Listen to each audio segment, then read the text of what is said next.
Welcome to Samba Samba. Enjoy the video.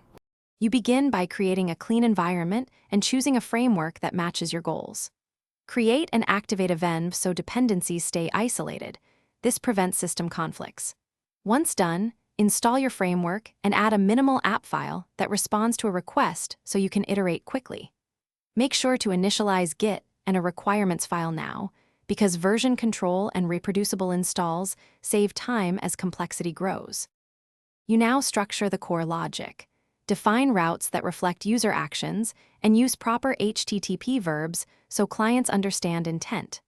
Factor business logic into services and keep models separate to avoid monolithic handlers.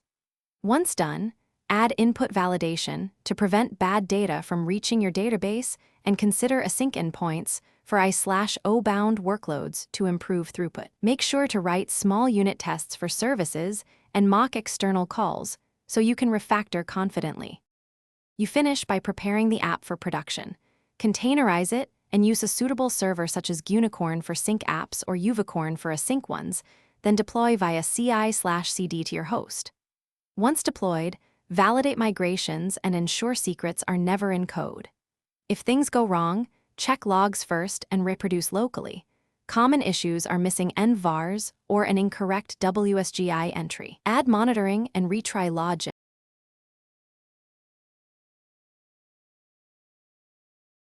Thanks for watching.